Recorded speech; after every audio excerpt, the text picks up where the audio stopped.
ሰላም ጤና ይስጥልኝ የተከበራችሁ ተወደዳችሁ ወደ ቻናል ቤተሰቦች እንደምን አላችሁ? ለሰዓቱ የደረሰኝን ትኩስ መረጃ ወደ እናንተ አቀርባለሁ። እስከ መጨረሻው አብራችሁን ቆዩ። የዩኒቨርሲቲ ተማሪዎች ከመመረቃቸው በፊት ለአንድ ዓመት እንዲያስተምሩ ሊገደዱ መሆኑ ተሰማም። ትምህርት ሚኒስቴር የዩኒቨርሲቲ ተማሪዎች ከመመረቃቸው በፊት ማህበረሰቡን ለአንድ ዓመት በቅድሚያ እንዲያስተምሩ ወይም እንዲያገለግሉ የሚያደርግ አሰራር ተግባራዊ ለማድረግ እቅድ መያዙን አስታውቋል።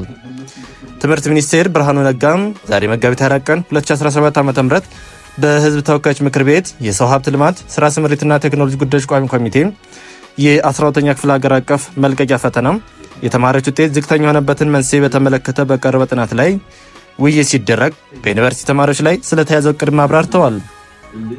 ያለፉት ዓመታት እሳቸው በኃላፊነት ከተሾሙ ጀምሮም የ12ኛ ክፍል ሀገር አቀፍ መልቀቂያ ፈተና የተማሪዎች ውጤት በከፍተኛ ደረጃ ዝቅተኛ እንዲሆን ካደረጉ መንስኤዎች መካከል የመምህራን ብቃት ተነሳሽነት ማነስ ተጠቃሽ መሆናቸውንም ጠቁመዋል። ችግሩን በአጭር ጊዜ ለመፍታት እንዲቻል የተለያዩ ተግባራት እየሰሩ መሆኑንም ሚኒስትሩ ገልጸዋል።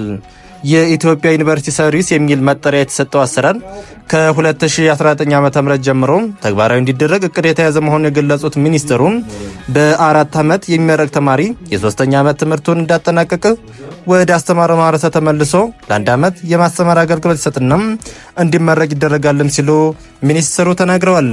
ይህም ሲሆን የተማሪዎች መሰረታዊ ወጪ የሚሸፈን እንደሚሆንም አክለዋል።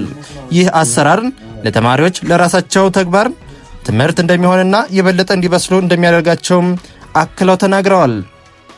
ተማሪዎች የመምህርነትን ሙያ ተላብሰው በዚያ ወደ ሙያ እንዲያመሩ እድል በመፍጠር ለጊዜውም ቢሆን በዘርፉ እየቀነሰ የመጣውን ወደ ሙያ የሚገባ አስተማሪን ቁጥር ለማሳደግ እንደሚረዳም ሚኒስትሩ አብራርተዋል።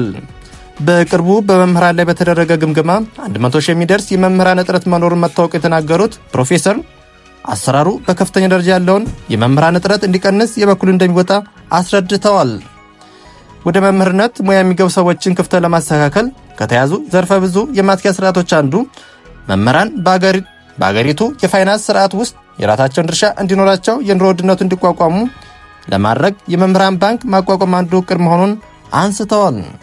ባንኩ በአንድ ዓመት ውስጥ ወደ ስራ ይገባል ብለን እንጠብቃለን ያሉት ሚኒስትሩ በ2019 ዓ.ም ደግሞ በእርግጠኝነት ወደ ኢትዮጵያ ዩኒቨርሲቲ ሰርቪስ አሰራር እንደሚገባም ጠቁመዋል። አዳዲስና ተአማኒ ወቅታዊ መረጃ እንዲደርሳቸው ቻናሉን ሰብስክራይብ ማድረግ አይርሱም።